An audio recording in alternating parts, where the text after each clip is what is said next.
Perdón.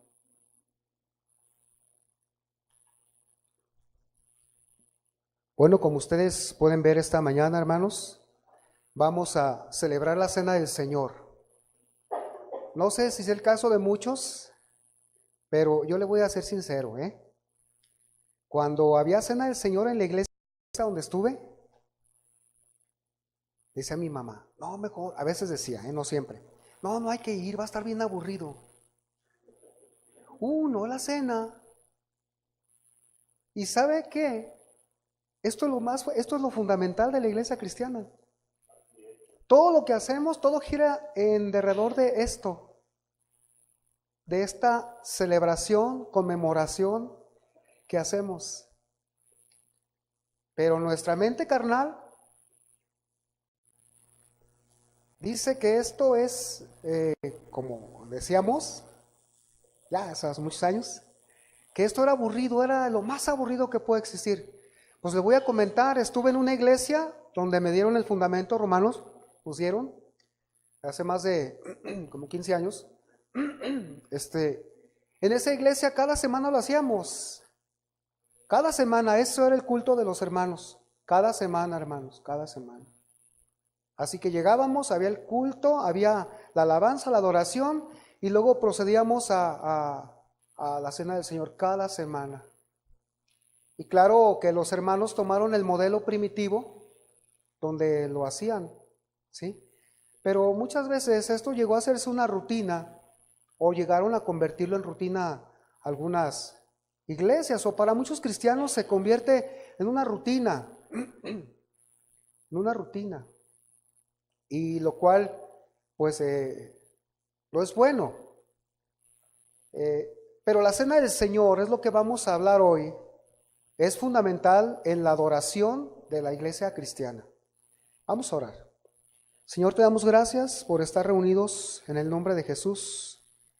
Y más que nada, Señor, por este día tan especial que nos has concedido llegar para que como tu iglesia, tus redimidos, participemos del pan y del vino, Señor, símbolos del cuerpo y de la sangre de nuestro Señor, por fe, Señor. En el nombre de Jesús te damos gracias. Amén. Bueno, así que abra su Biblia ahí en 1 Corintios 11, 23 al 26, aquí lo vamos a proyectar. Esa es la escritura base.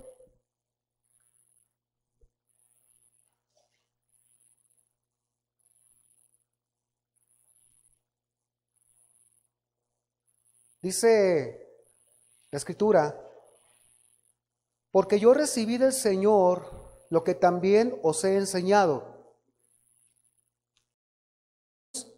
La noche que fue entregado tomó pan, y habiendo dado gracias, lo partió y dijo, tomad, comed. Esto es mi cuerpo que por vosotros es partido. Haced esto en memoria de mí. Asimismo tomó también la copa después de haber cenado, diciendo, esta copa es el nuevo pacto en mi sangre. Haced esto todas las veces que la bebiereis en memoria de mí. Así pues, todas las veces que comiereis este pan y bebiereis esta copa, la muerte del Señor anunciáis hasta que Él venga. Bueno, la cena del Señor, hermanos, es un asunto muy importante para todos los creyentes en Cristo. La cena del Señor se ha convertido, hermanos, y es el emblema por excelencia de la identificación que nosotros como pueblo de Dios tenemos con nuestro Salvador.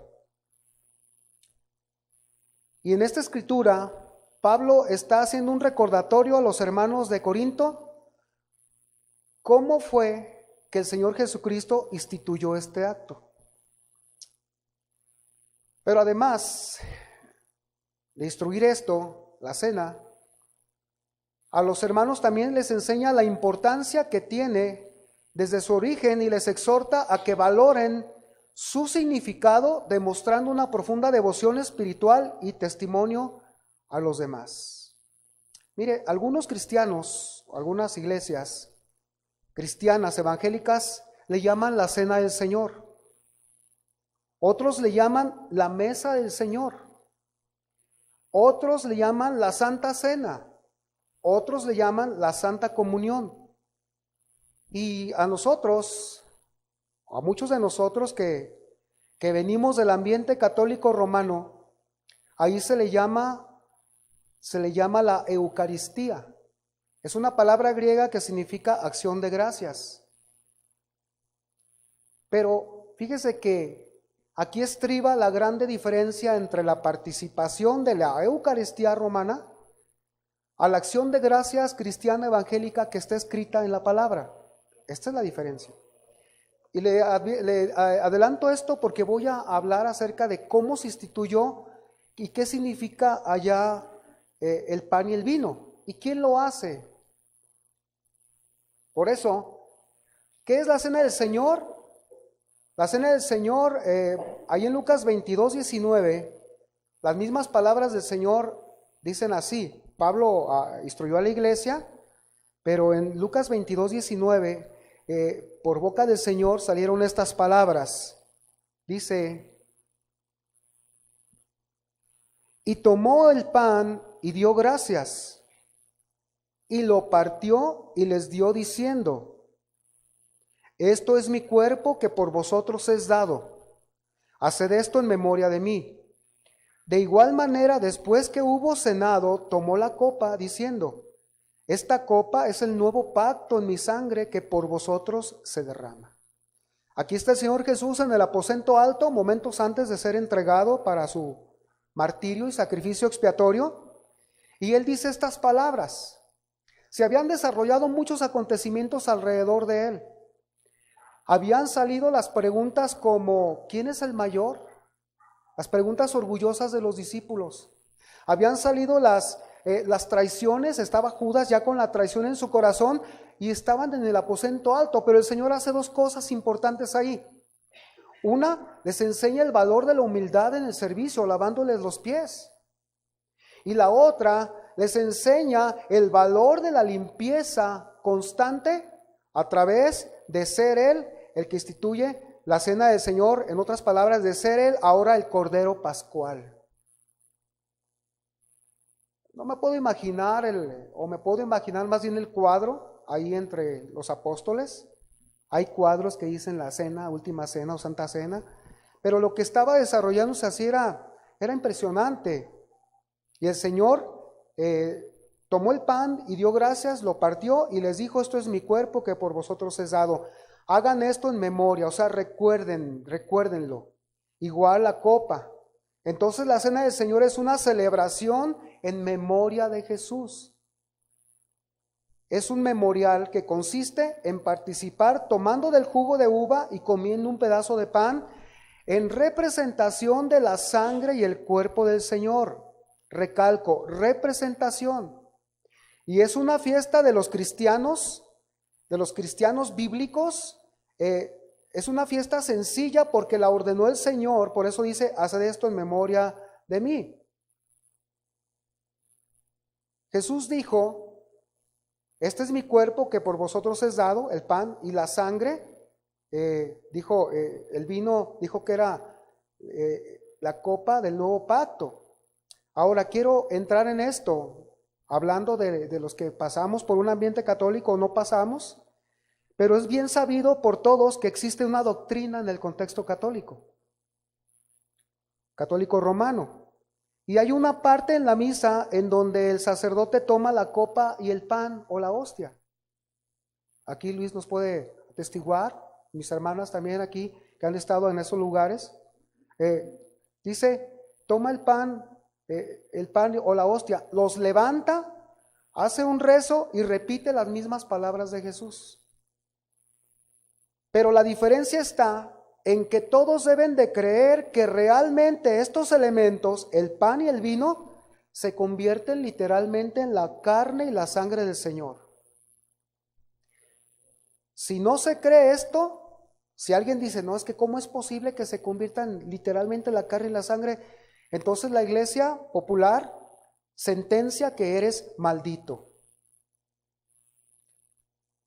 En un momento le voy a leer la sentencia, pero la Eucaristía o la comunión o la cena del Señor allá, forma parte, es un dogma que forma parte de los sacramentos de la Iglesia Popular, que tiene usted que estar cumpliendo para que pueda alcanzar la salvación. Por eso siempre tiene que estar comulgando, dicen ellos.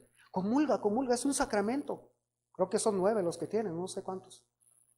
Pero es una salvación por obras, y sobre todo este dogma de que Cristo realmente se hace presente en el pan y el vino fue dictado en una reunión que tuvieron en Trento, Italia. Se llamó Concilio de Trento. Se reunió toda la iglesia papal ahí en Roma, en Italia, y lo establecieron de la siguiente manera. Esto fue en el año 1651 y especificaron en ese concilio, dice así, que en el sacramento de la Eucaristía se contienen verdadera, real y sustancialmente el cuerpo y la sangre, juntamente con el alma y la divinidad de nuestro Señor Jesucristo. Eso es el dogma papal. Y quien no lo crea, es maldito. Nada más porque no han preguntado más. Oiga, padre o sacerdote, y si yo no creo eso, si veo que en realidad no se convierte, te van a decir, mejor vete con los hermanos. Mejor vete con los hermanos. Pero sabe que es parte de la libertad que Dios nos ha traído al ver lo que dice la palabra. Ahora, mucha atención. Esto dio lugar a la doctrina de la transubstanciación. Y esto es que cuando el sacerdote reza por los elementos del pan y el vino, inmediatamente se convierten en la sangre y carne del Señor. O sea, te estás comiendo la patita o la piernita, te estás comiendo el bracito. Eso quieren hacer creer, hermanos. A lo mejor estoy yendo bien fuerte, ¿no? Pero de ahí hemos sido sacados de esa esclavitud mental que no nos deja ir más adelante. Ahora, mire, es peligroso no creerlo porque la sentencia es literal. Ellos pusieron en los argumentos del Concilio de Trento, y más bien desde el año 1215 por el Papa Inocencio III, que fue el que sacó esto, 1215, y pusieron, maldito será todo aquel que niegue este dogma y afirme que Cristo está solamente en el sacramento, únicamente en símbolo, figura o virtualmente. Eso está escrito en las bulas o las declaraciones papales. Por eso yo creo que cuando dicen, no, es que no conoces bien tu religión, a ver, conoce la tuya, vete hasta los documentos papales y sabrás de dónde nace toda la creencia que te están imponiendo. Un día vamos a meternos a la materia catolicismo romano para ver cómo se fue desarrollando el sistema papal. Y luego que en 1500 se dio lugar a la reforma. Ahora, eso dice ahí en los documentos del Concilio de Trento y en los del Papa Inocencio III en el año 1215. Pero fíjese que Cristo, ¿qué dice Cristo? ¿De verdad Cristo aprobó que Él se iba a materializar en el vino y en el pan? Él dijo de su propia boca, mire lo que dice Juan 6:51. Ahí se entabla en una discusión con los fariseos, hablando de que Él es el pan que descendió del cielo, el que da vida a todo el mundo. Dice Juan 6:51, yo soy el pan vivo que descendió del cielo. Si alguno comiere de este pan, haga de cuenta que Él se está apuntando, de este pan, vivirá para siempre. Y el pan que yo daré es mi carne, la cual yo daré por la vida del mundo. A simple lectura, las mentes humanas dicen, ¿cómo que va? Y se ve, en el relato se ve que ellos dicen, ¿cómo nos va a dar a comer su propia carne? Hermanos, si hace 2000 años alguien cuestionó que era imposible que diera su propia carne, el sistema papal ha pasado más de 2000 años o 1500 y siguen diciendo, cautivando las mentes de las gentes, haciéndoles creer que esto es la carne literal y la sangre. Por eso le llaman que es un sacrificio expiatorio. Así que tienes que comerlo, si no, nunca vas a ser salvo. Ahora, fíjese lo que sigue diciendo el Señor. 6:52 de Juan. Entonces los judíos contendían entre sí diciendo, ¿cómo puede darnos a comer su sangre, su carne? ¿Cómo? 53. Jesús les dijo, de cierto os digo, si no coméis la carne del Hijo del Hombre, seguía el Señor en el mismo término espiritual, si no coméis la carne del Hijo del Hombre y bebéis su sangre, no tenéis vida en vosotros. El que come mi carne y bebe mi sangre tiene vida eterna, y yo le resucitaré en el día postrero. 55. Porque mi carne es verdadera comida y mi sangre es verdadera bebida. El que come mi carne y bebe mi sangre, en mí permanece y yo en él. Pero fíjese lo que dice el versículo 63. Estaban pensando en términos naturales. ¿Cómo que Cristo va a quitarse la carne y nos la va a dar a comer? ¿O cómo es posible que el pan, alguien diga que se convierte literalmente en la carne de Cristo? ¿O el vino en la sangre? ¿Cómo es posible? ¿Sabe? El Señor entonces es igual, volviendo al punto de la mente humana, es lo mismo que pasaba con Nicodemo. Tienes que nacer de nuevo. ¿Es posible que un hombre viejo entre al vientre de su madre y vuelva a nacer? Términos naturales. Pero ¿sabe qué dice el Señor acerca de todas estas palabras que Él está diciendo? En el versículo 63 de Juan 6 dice, el Espíritu es el que da vida, la carne para nada aprovecha. Y Él recalca, las palabras que yo os he hablado no son como ustedes están pensando. Eso yo lo estoy poniendo de mi parte. Son espíritu y son vida. Por eso la iglesia cristiana hace esto en memoria de Cristo. Pero lo que le ha dado a la iglesia cristiana, a los cristianos, la vida eterna es saber que fue un cuerpo dado para redención. La sangre, redención en la sangre de Cristo, y un cuerpo para que fuera el sacrificio puro y santo por nosotros. Pero no para creer que en este momento cuando yo vaya a orar se van a convertir las cosas en diferente. No, es cuestión, el evangelio es fe.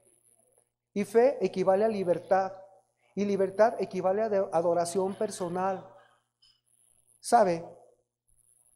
Entonces, aquí el Señor dice, las palabras que yo os he hablado son espíritu y son vida. O sea, no las piensen de manera natural. Nunca va a ser físico lo que yo les voy a dar. No dice Pedro, Señor. Después Pedro le dice, Señor, ¿a quién iremos? Si solo tú tienes palabras de vida eterna. ¿Se da cuenta? Ahora, en la cena del Señor se conmemora la muerte de Cristo, su sacrificio expiatorio por el perdón de los pecados. Vamos a Lucas 22:15. El Señor sigue ahí. Y les dijo, cuánto he deseado comer con vosotros esta Pascua antes que padezca. ¿Por qué? Porque el propósito de Dios en Cristo era cumplir todo lo que se había dicho de Él en el Antiguo Testamento. Cristo era el cumplimiento del sistema ritual del culto a Dios. Ahí en el versículo 44 de Lucas 24, ahí lo puede ver. Dice, estas son las palabras que os hablé estando aún con vosotros, que era necesario que se cumpliese todo lo que está escrito en mí, en la ley de Moisés, en los profetas y en los salmos. O sea, que en el tabernáculo se hizo una carpa donde iban todos a adorar a Dios. La carpa simboliza a Cristo, la morada de su iglesia. Que ahí bajaba la Shekinah, el lugar de su presencia, es Cristo mismo. Que había un candelabro de oro que hicieron de puro oro, de una sola pieza, simboliza a Cristo. Que el sacrificio de la vaca alazana al rociar las cenizas para santificar al pueblo simboliza a Cristo. Todo en el Antiguo Testamento simboliza a Cristo. Y cuando Él dice, cuánto he deseado comer con vosotros esta Pascua antes que padezca, es porque dice el Señor, porque ya voy a terminar, yo soy el cumplimiento de las cosas antiguas. Todo lo que se hacía por vista, ahora cambia. Ustedes van a caminar ahora por fe. Por eso Él dice, cuánto he deseado. Desde ese momento el Señor advertía que las cosas iban a cambiar. Todo iba a ser por fe en la obra expiatoria. Él iba a establecer, él ya no iba a seguir, aún como judío, él no iba a seguir las cosas del antiguo pacto de los judíos. Él iba ahora a instituir un nuevo pacto basado en la sangre de Cristo, en su sangre. Y por fe. Por eso mire, todas las religiones, el primer emblema que se sabe que es religión cuando le dicen, para ser salvo tienes que vender libros, ser colportor como los testigos de Jehová. Para ser salvo tienes que hacer todas estas cosas. Esa es una religión. ¿Qué es una religión? Es una invención del hombre, de sus propios esfuerzos, de su propia inteligencia, de su propio corazón.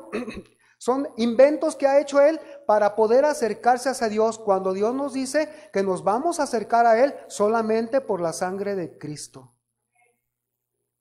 Por mi intelectualidad, no me voy a acercar a Él por él. Por todo lo que hago, no, tampoco.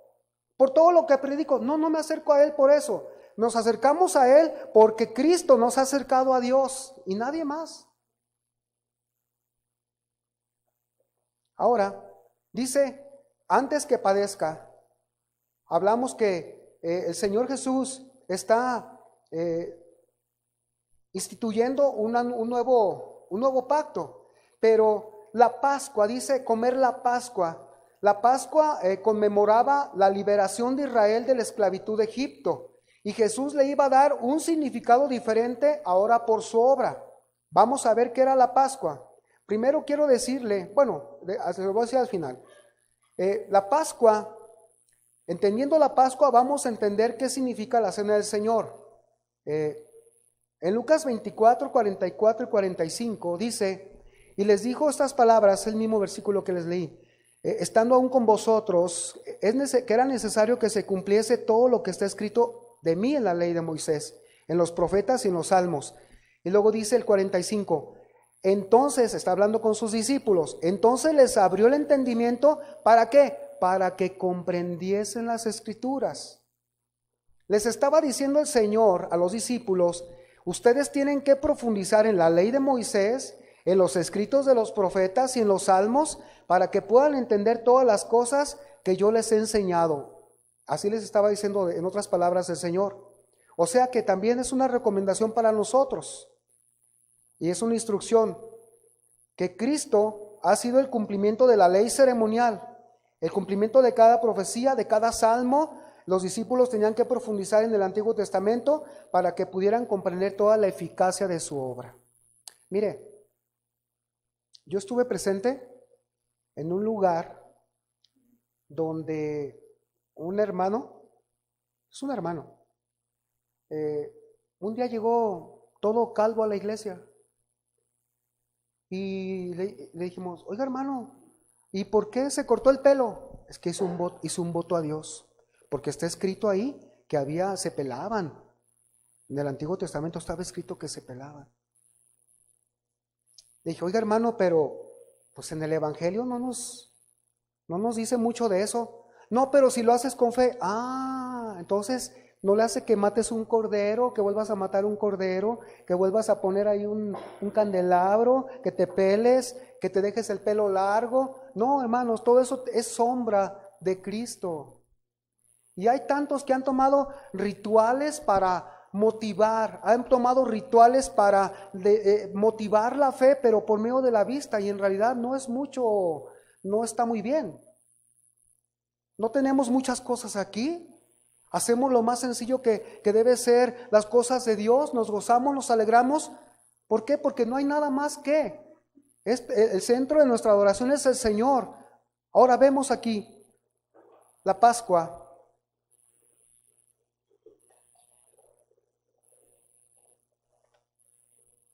Vamos a Éxodo 12:1.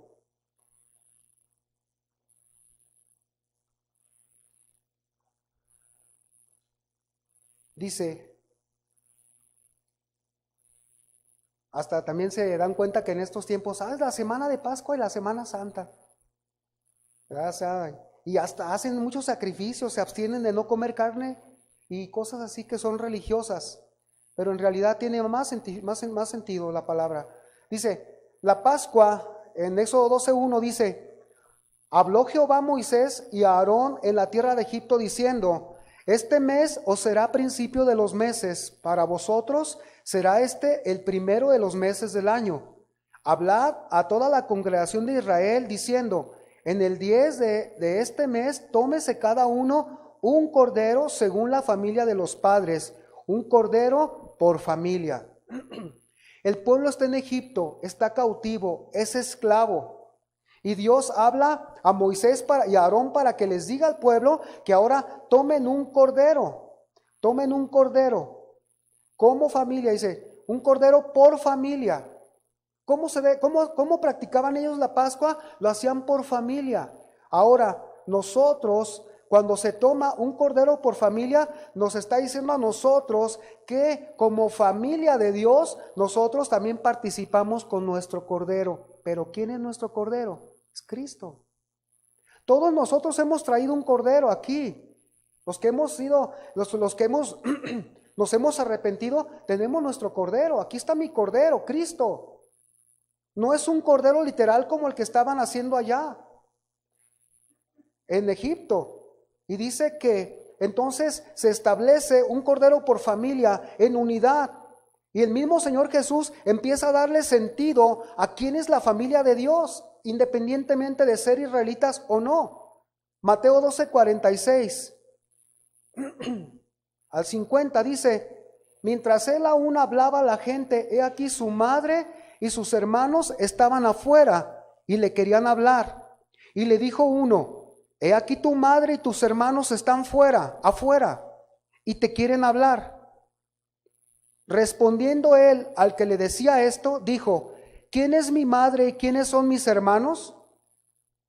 Aquí en el versículo 49 dice: y extendiendo su mano hacia sus discípulos, claro que quizá apuntándoles, dijo: he aquí mi madre y mis hermanos, porque todo aquel que hace la voluntad de mi Padre que está en los cielos, ese es mi hermano y madre y hermana y madre. Entonces, el pueblo de Dios no solo, ellos se creían ser el único pueblo de Dios, pero el Señor Jesús dice que ahora la familia de Dios la compone todos aquellos que hacen la voluntad de Dios, el Padre.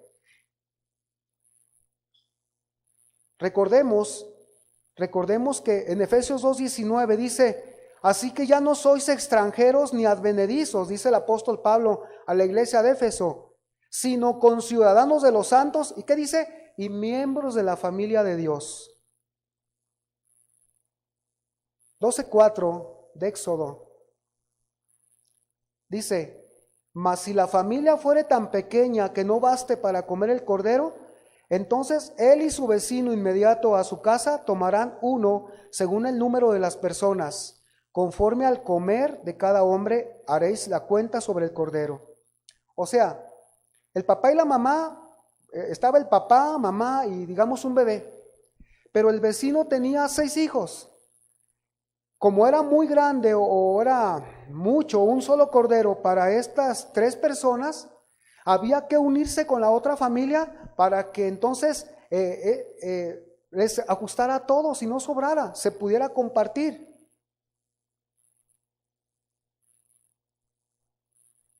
El Señor Jesús en Lucas 24:46 dice: así está escrito y así fue necesario que el Cristo padeciese y resucitase de los muertos al tercer día, y que se predicase en su nombre. ¿Qué debe de predicarse en el nombre de Cristo?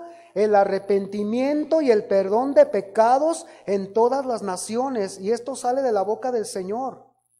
Dice, comenzando desde Jerusalén. Entonces, hermanos, el compartir el cordero con otros es predicar que se arrepientan, es predicar que vengan al perdón de sus pecados. Hemos dicho a algunas personas: usted necesita arrepentirse. ¿De qué? ¿De qué me voy a arrepentir? Hubo alguien que dijo: es que él me debe mucho a mí, y apuntaba al cielo. Es que él me debe mucho a mí. Se me hace que es demasiada temeridad. ¿Yo de qué?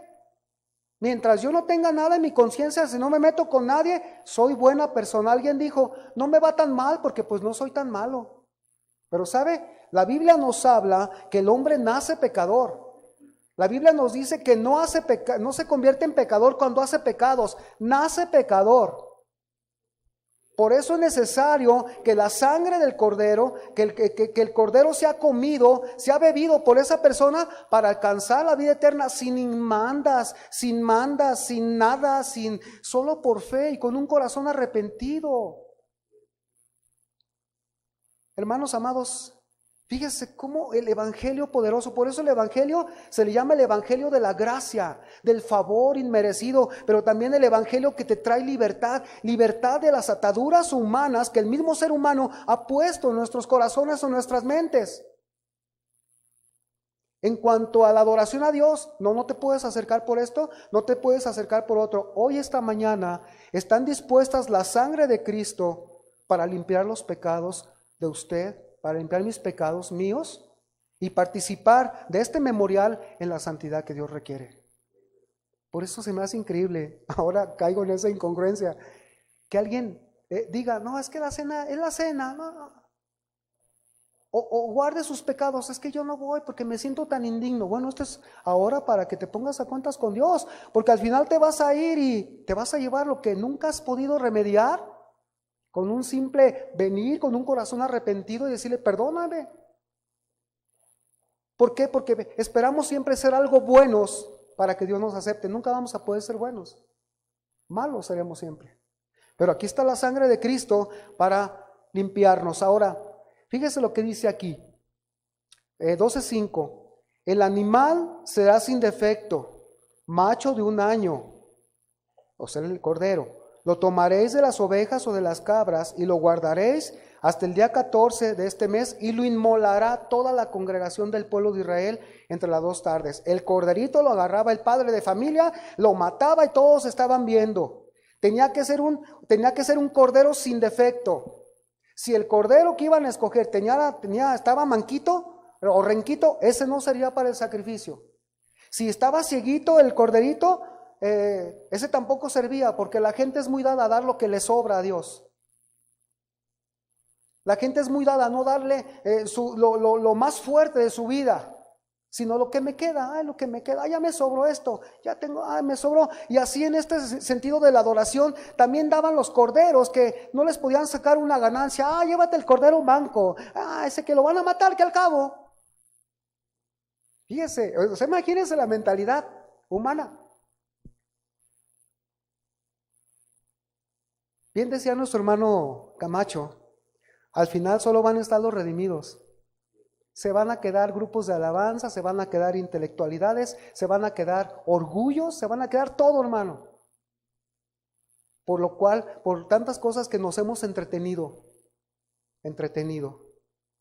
Tantas cosas que nos ha entretenido el pecado y el mismo Satanás, hermanos. Desviando nuestra mirada y al final estaremos con el Señor y nos daremos cuenta que no vale la pena todo eso, hermanos. Ahora, dice aquí,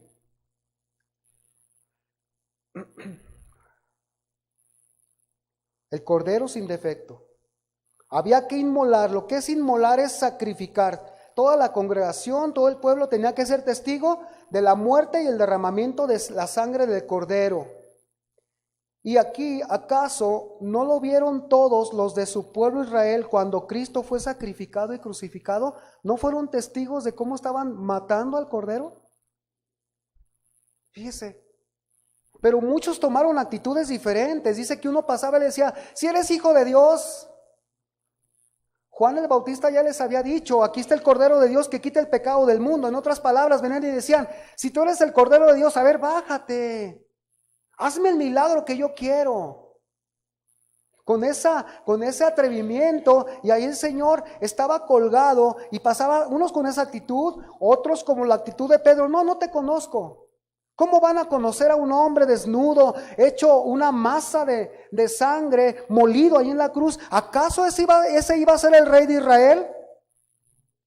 O sea, para la mente humana, hermanos, ver a Jesús colgado como el sacrificio expiatorio de Dios era una ofensa.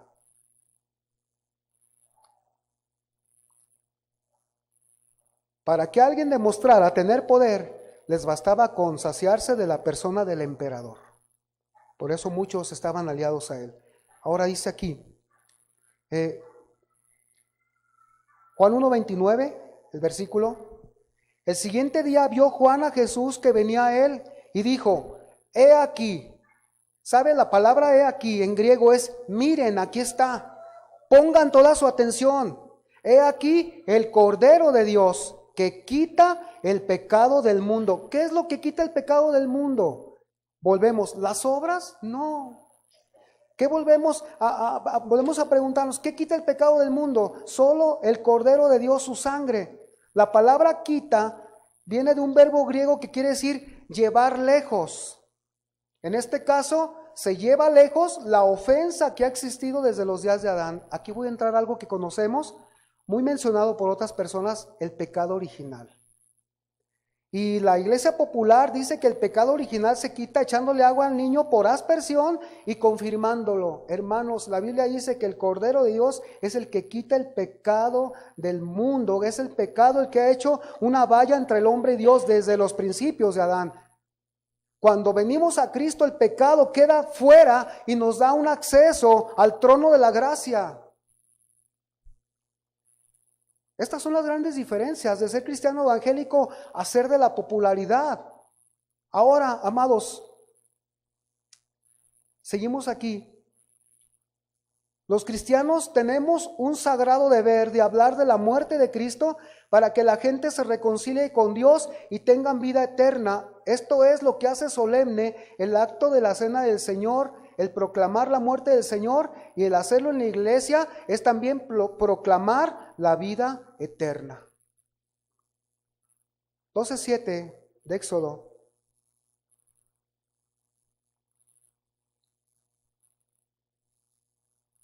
Y tomarán de la sangre y la pondrán en los postes y en el dintel de las casas en que lo han de comer. Dios habló a Moisés y sigue diciendo, ese cordero lo van a inmolar, lo van a sacrificar y su sangre la llevarán y la pondrán en los postes y en el dintel de las casas en que lo han de comer. ¿Qué significa? Bueno, si nosotros observamos el cuadro, está la sangre y ese ponerlo en los postes es ponerlos por fuera. Está la puerta de la casita de los israelitas, del pueblo de Dios, y ahí hay que poner la sangre en los postes, en las partes de a un lado y también en los dinteles, o sea, en la parte de arriba. Prácticamente se forma una puerta de sangre. ¿Sí? Ahora, cuando ellos entran, abren la puerta y entran por debajo de esa sangre que está ahí, prácticamente ellos quedan cubiertos por la sangre. Es el símbolo espiritual. Quedan cubiertos por la sangre de ese cordero. En Cristo, Cristo quedó cubierto completamente, quedó cubierto totalmente por su propia sangre, por los clavos, por la corona, por la lanza. Por eso es que en Juan 10:9 dice, yo soy la puerta, el que por mí entrare será salvo por la sangre que él derrama. El que por mí entrare será salvo y hallará pastos, hallará esa vida eterna. Así que Él es la puerta cubierta de sangre por la cual entramos, y esto es de afuera hacia adentro. O sea, ¿por qué de afuera? Porque venimos del mundo. Venimos de creencias extrañas, venimos de cosas que hacíamos, pero cuando entramos por la puerta es porque ya ha habido fe y arrepentimiento y entramos y la sangre de Cristo nos cubre. Y nos cubre una vez y para siempre, ¿eh? No es como alguien ora de que te cubro por la sangre de que ya me voy a amar. Te cubro con la sangre. No, ¿qué te cubre? Ya estás cubierto. Si en realidad eres de Cristo, estás cubierto por la sangre del Cordero. ¿Para qué tanto repetir? ¿Ya? Ya estás cubierto, pero se ha hecho hasta una doctrina. Ya me voy a que Dios, que la sangre te cubro con la sangre de Cristo. No, mejor hay que andar en obediencia. Ahora,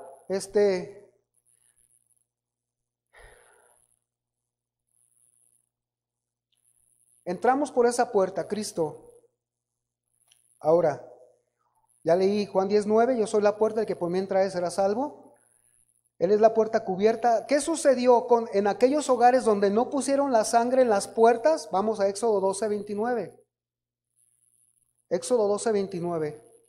Fíjese lo que dice.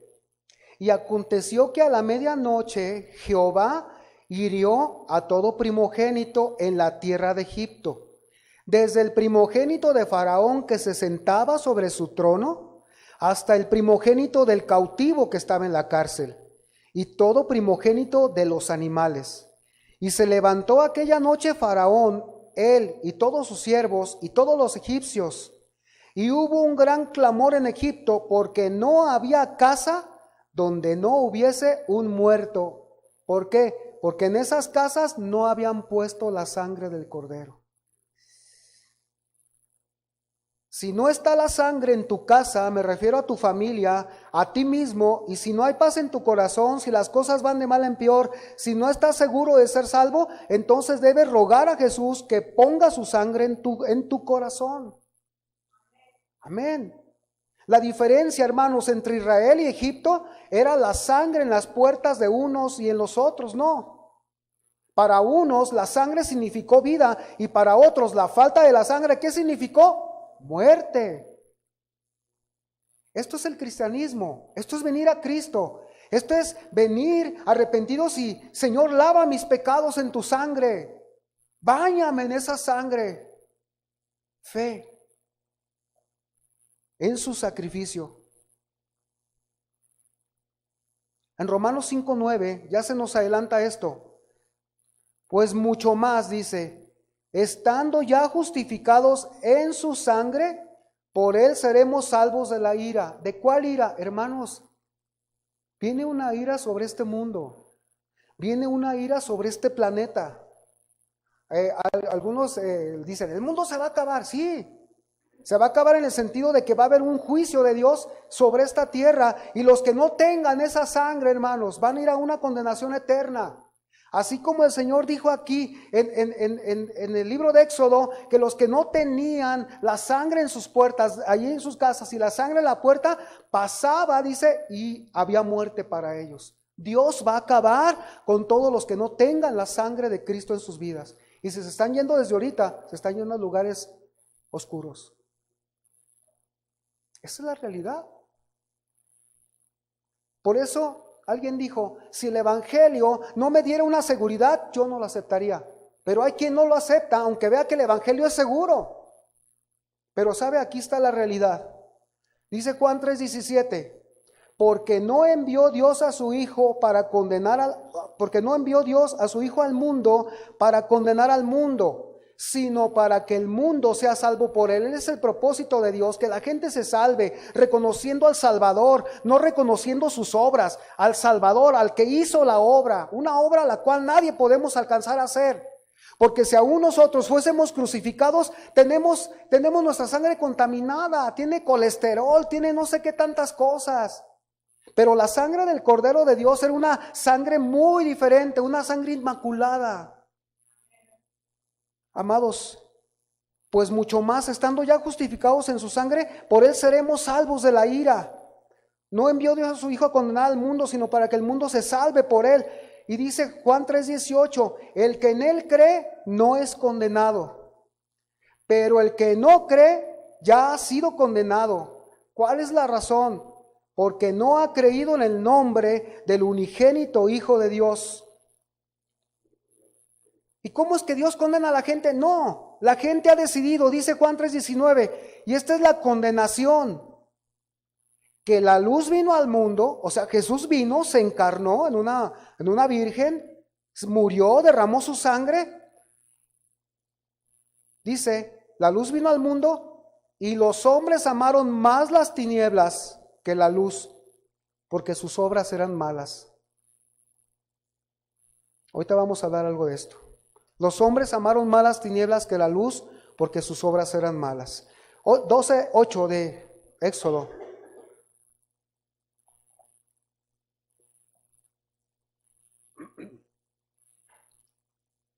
Dice, y aquella noche comerán la carne asada al fuego, y panes sin levadura con hierbas amargas lo comerán. El pan sin levadura, hermanos, habla de la santidad de Cristo como el Cordero de Dios. Esto nos dice a nosotros que no podemos participar en el sacrificio de Cristo o ser partícipes en de su muerte y adorarlo si no hay santidad en nuestro corazón. Dice aquí, comerán la carne asada y panes sin levadura en nuestro corazón. Hay que sacar la levadura, que es el símbolo del pecado. Hay que sacar eso. A veces no son obras, a veces es el yo. Y ese es pecado. Me puedo portar exteriormente el mejor hermano, el mejor pastor, el mejor músico, lo que sea. Pero si en mi corazón yo estoy dejando que gobierne el egoísmo, eso se llama pecado. Y nuestro corazón debe tener esa santidad que el Señor está requiriendo de nosotros, amados. Dice que también se comía con hierbas amargas. Nos habla del dolor y el sacrificio de Cristo al entregarse por nosotros. ¿Usted cree que Cristo sufrió mucho por usted? ¿Usted cree que usted no es tan malo como para que Él no hubiera sufrido eso? ¿Usted cree que Él, inocente, morí por mí si en el pasado hice tantas cosas? Y todavía decir, no ocupo de su salvación.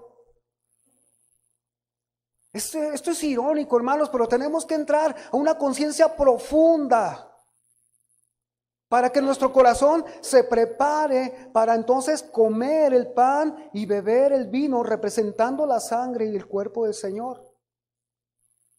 Ahora, si nosotros nos imaginamos ese pan sin levadura, pues cuando usted no le echa royal o levadura a un pan, pues está todo apelmazado.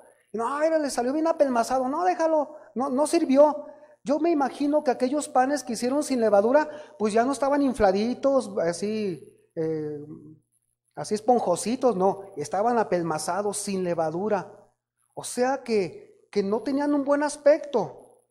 No tenían un buen aspecto. Luego aparte comerlos con levadura, pues entonces no era muy placentero, ni tampoco era muy agradable. ¿Sabe? Esto simboliza que el evangelio no tiene nada de bonito. No tiene nada de bonito y no es agradable a los oídos de un mundo que vive solo del placer y la autosatisfacción. Pues es un mensaje que lleva a que el hombre reconozca que está en una total depravación a causa de su rebeldía contra Dios. Por eso cuando venimos, arrepiéntase, usted está bajo condenación. ¿Cuál de los 10 mandamientos ha infringido? Dice, no matarás, no hablarás falso testimonio, no fornicarás. Todos son 10. ¿Cuáles? ¿Los ha cumplido? No, pues no, usted es culpable. Porque quizá no infringamos la ley de los hombres, no hemos cometido delitos, pero hay una ley espiritual que está gobernando los corazones y está poniendo el dedo Dios sobre la persona que no viene a pagar esas infracciones de la ley de Dios con arrepentimiento y fe delante de Dios. Y cuando está ahí en el borde de la muerte o cuando no alcanza a reconocer o cierra sus ojos para estar en una eternidad, pues es momento. Él se va al lugar donde en este momento en vida decide su existencia eterna. Por eso no es agradable, hermanos, el mensaje del evangelio. A nadie le agrada decirle, es que estás portándote mal, eso es un pecado contra Dios. A nadie le agrada decirle, eso que estás haciendo se llama robo, y aunque traigas el uniforme o estás como juez, estás robando, estás falsificando la ley, estás robando. Yo a veces me pregunto, ¿cuántos jueces que imparten justicia están siendo sobornados por el dinero? Y sí, hay un papel que dice, el Chapo Guzmán es libre. Ay, y la sociedad, oiga, usted salió libre, pero que no, yo soy libre, aquí está mi papel. Sí, podemos confiarnos en muchas cosas, pero el que conoce el corazón es Dios. Y hay muchas cosas de que pedirle perdón a nuestro Dios. Es tiempo de gracia hoy. ¿Qué más dice? Por eso decíamos, no es un mensaje bonito, porque el mensaje del evangelio lleva a enfrentar o a confrontar al hombre con Dios, santo, santo, santo. Dice Romanos 1:21, pues habiendo conocido a Dios, no le glorificaron como a Dios. O sea, viendo su creación, no le glorificaron como a Dios ni le dieron gracias, sino que se envanecieron en sus razonamientos y su necio corazón fue entenebrecido. Profesando ser sabios, se hicieron necios. ¿Y qué pasó? 1:23. y cambiaron la gloria del Dios incorruptible en semejanza de hombre corruptible, de aves, de cuadrúpedos y de reptiles. ¿Qué significa? Se hicieron ídolos. Ahí nace la idolatría. Te agachas ante el tronco, te agachas ante el pedazo de yeso que otro hombre hizo, pero como lo llevaron a echarle agua, ya se convierte en un dios. ¿Sabe? Es parte de la condenación sobre el hombre. Dice aquí, el Evangelio dice esto. Y él, Efesios 2:1 dice, y él os dio vida a vosotros cuando estabais muertos en vuestros delitos y pecados. En otra versión dice, hace tiempo ustedes estaban espiritualmente muertos a causa de sus pecados y sus ofensas contra Dios. El Evangelio para el mundo es chocante. Nos odian. Si eres un cristiano que da testimonio con su vida personal, te odian, te pueden correr del trabajo, vas a perder amistades, pierdes a los de tu misma familia, empiezan a ponerte el dedo, te empiezan a decir que por qué dejaste la religión que tus padres te inculcaron, etcétera, etcétera, etcétera. Pero sabes, el Evangelio para nosotros, el Evangelio de Cristo es abnegación, es humildad ante Dios nuestro Creador y Salvador, aunque requiere la dolorosa muerte del yo, pero también a una aspiración a la recompensa. Dice Lucas 9, 23 y 24. Y decía a todos, si alguno quiere venir en pos de mí, niéguese a sí mismo, tome su cruz cada día y sígame, porque todo el que quiera salvar su vida la perderá, y todo el que pierda su vida por causa de mí, éste la salvará. Pues ¿qué aprovecha al hombre si gana todo el mundo y se destruye o se pierde a sí mismo? Porque el que se avergonzare de mí y de mis palabras, dice el Señor, de éste se avergonzará el Hijo del Hombre cuando venga en su gloria y en la del Padre y de los santos ángeles. O sea que Cristo va a venir otra vez, sí. Dice, por decía mi abuelita, que nos agarre confesados, más bien que nos agarre arrepentidos, si viene hoy.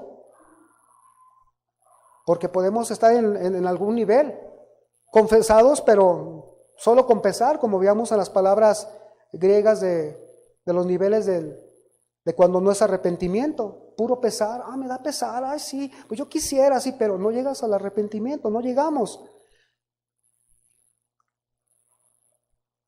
Por último, la iglesia participa del Cordero.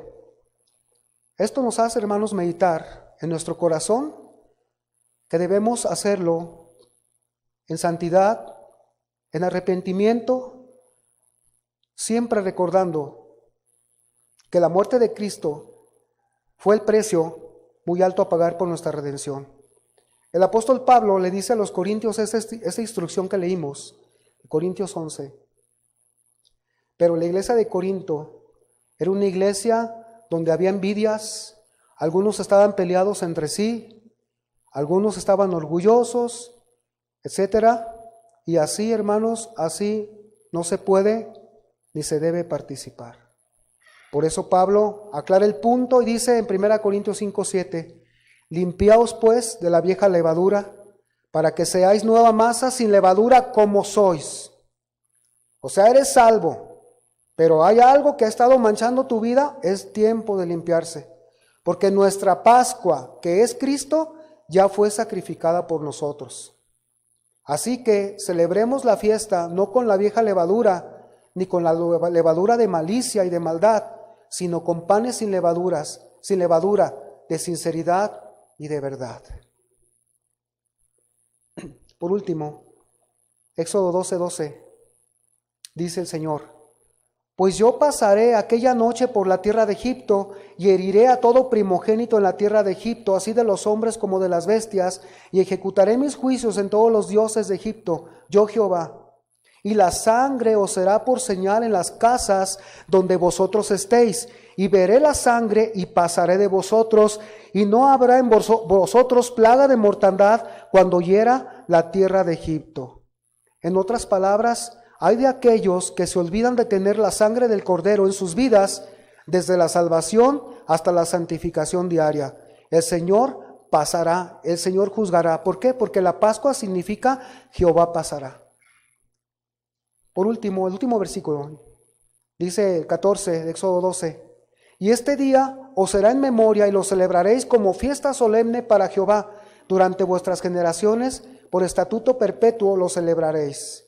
Se tiene que celebrar perpetuamente, siempre, pero no ahora, hermanos, con un cordero físico, ni con una sangre de un animalito físico, el cual sellaba el antiguo pacto, sino ahora con el cordero de la Pascua, que es Cristo quien establece un nuevo pacto con todos aquellos que han venido en arrepentimiento y fe a poner sus vidas ante Él para que lave sus pecados. Esta es la puerta, esta es la puerta. Si no hay la sangre de Cristo en tu vida, si no está la sangre de Cristo en mi vida, el Señor, cuando llegue el día de juicio sobre este mundo y estamos aquí, entonces nos quedaremos a la gran tribulación. Seremos llevados con el Señor. Después profundaremos en estas doctrinas. Pero de entrada, si esta mañana quieren lavar su sangre, sus pecados en la sangre de Cristo, o que el Señor lave sus pecados, ustedes pueden ponerse de pie. Este es el mensaje de esta mañana, Lourdes, Lupita. Esta es la puerta por la que entramos a ser cristianos. Esa es la puerta. Si esta mañana tú quieres recibir a Cristo como tu Salvador personal, este es el mensaje. Lourdes, también es la misma invitación, que es la proclamación que hacemos cuando le hablamos a la gente el Evangelio. Tú puedes decidir esta mañana y en tu corazón lo puedes hacer. ¿Sí?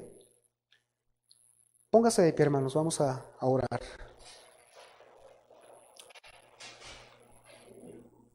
Pero antes voy a pedir a los hermanos. Van a pasar, ¿verdad? Pasan los hermanos.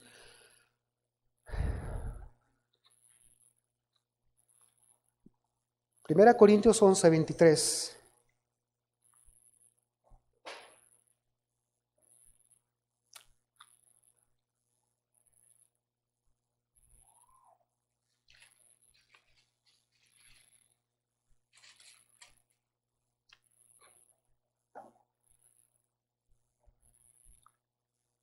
Dice 27, de manera que cualquiera que comiera este pan o bebiera esta copa del Señor indignamente, será culpado del cuerpo y de la sangre del Señor. Por tanto, pruébese cada uno a sí mismo y coma así del pan y beba de la copa, porque el que come y bebe indignamente sin discernir el cuerpo del Señor, es lo que acabamos de explicar, el sacrificio del Señor que ha lavado nuestros pecados, dice, juicio come y bebe para sí, por lo cual hay muchos enfermos y debilitados entre vosotros, y muchos duermen. Voy a empezar a orar, usted puede pasar a tomar la copa y el pan. Señor, te damos gracias esta tarde, Dios, por habernos permitido compartir esta palabra, Señor. Señor, nos preparamos para tomar esta copa, Señor, este pan, Señor, que representan, Señor, el sacrificio de Cristo, tu Hijo amado. Señor, estamos preparándonos para adorarte, Señor, en este evento, en este acto. Señor, y para reconocer delante de ti que solamente es el sacrificio de Jesús el que nos salva, el que nos santifica y el que nos asegura la vida eterna. Que no son nuestras obras, que no son nuestros deseos, sino solamente, Señor, que tú has tenido misericordia de todos nosotros para tomarnos por hijos, Señor. Nos preparamos también, Señor, en nuestro corazón, entendiendo, Señor, que debemos confesar nuestros pecados, que debemos confesar nuestras transgresiones de tu santa ley.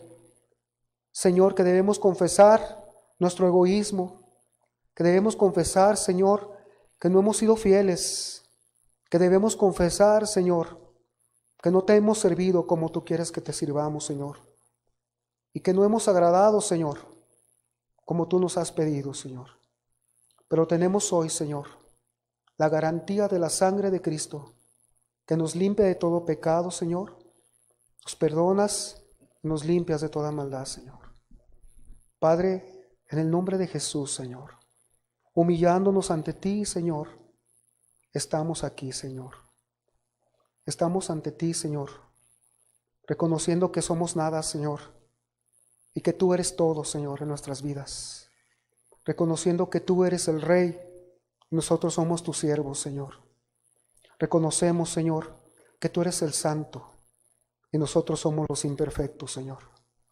Esta mañana estamos aquí, Señor, levantando nuestras almas, levantando nuestros corazones, Padre, para participar dignamente, Señor. Perdónanos, límpianos, lávanos, Señor, en esa sangre preciosa. Que en esta unidad, Señor, con la cual, Señor, nos has unido, Señor, en tu Espíritu Santo, Señor, seamos encontrados, Señor, cuando tú vengas. Porque, Señor, anunciamos tu muerte, Señor, y la anunciaremos hasta que tú vengas, Señor. La anunciaremos hasta que tú, Señor, regreses y nos lleves ante tu presencia, Señor. Te alabamos, Señor. Te bendecimos. Bendito eres, Padre Celestial. Santo eres. Tú eres el Dios. Hable con Dios, hermano.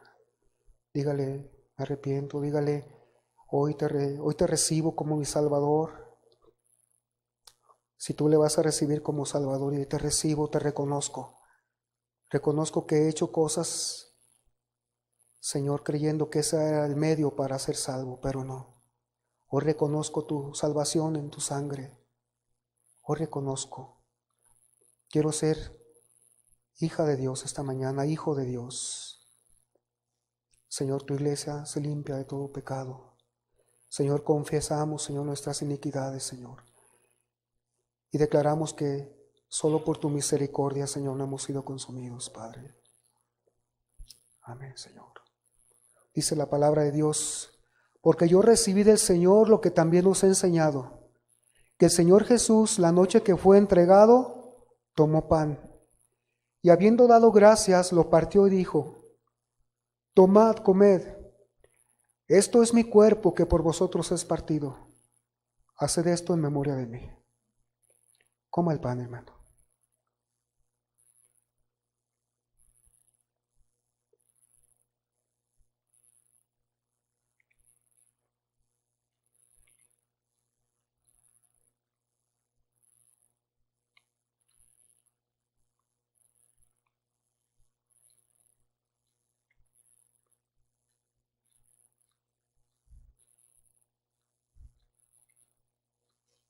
Gracias, Señor.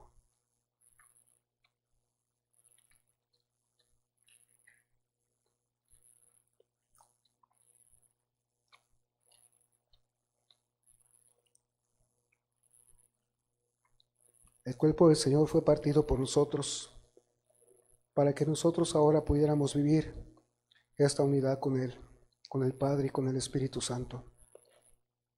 Dice su palabra también. Asimismo tomó también la copa, después de haber cenado, diciendo, esta copa es el nuevo pacto en mi sangre. Haced esto todas las veces que la bebiereis en memoria de mí. Así pues, todas las veces que comiereis este pan y bebiereis esta copa, la muerte del Señor anunciáis hasta que Él venga. Bebamos la copa, hermanos.